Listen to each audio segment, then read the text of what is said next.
brain, when it fires its thoughts, is likened unto the landscape of a thundercloud. And the synaptic cleft is the sky between the storm and the earth receptor site. And you see this foreboding dark cloud boiling in the sky.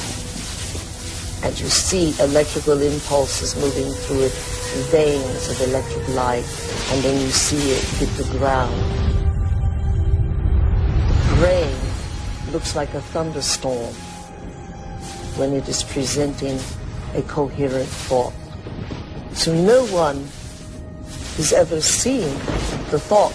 What they do see in neurophysics is that they see a storm raging around different quadrants of the brain.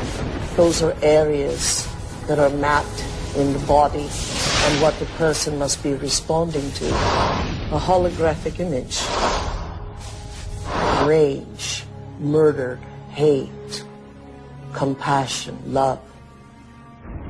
The brain does not know the difference between what it sees in its environment and what it remembers, because the same specific neural nets are then firing. The brain is made up of tiny nerve cells called neurons. These neurons have tiny branches that reach out and connect to other neurons to form a neural net. Each place where they connect is integrated into a thought or a memory. Now, the brain builds up all its concepts by the law of associative memory. For example, ideas, thoughts, and feelings are all constructed and interconnected in this neural net, and all have a possible relationship with one another. The concept and the feeling of love, for instance, is stored in this vast neural net. But we build the concept of love from many other different ideas. Some people have love connected to disappointment. When they think about love, they experience the memory of pain, sorrow, anger, and even rage.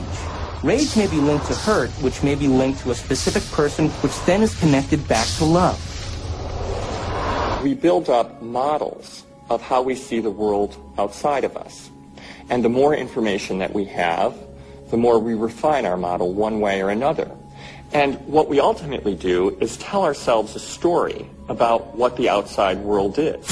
Any information that we process, any information that we take in from the environment is always colored by the experiences that we've had and an emotional response that we're having to what we're bringing in. Who is in the driver's seat when we control our emotions or we respond to our emotions? We know physiologically that nerve cells that fire together wire together. If you practice something over and over again, those nerve cells have a long-term relationship. If you get angry on a daily basis, if you get frustrated on a daily basis, if you suffer on a daily basis, if you give reasons for the victimization in your life, you're rewiring and reintegrating that neural net on a daily basis, and that neural net now has a long-term relationship with all those other nerve cells called an identity. We also know that nerve cells that don't fire together no longer wire together.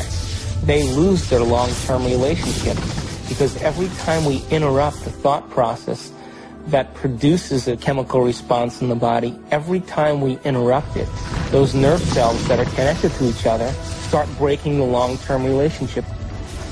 When we start interrupting and observing, not by stimulus and response and that automatic reaction, but by observing the effects it takes, then we are no longer the body, mind, conscious, emotional person that's responding to its environment as if it is automatic.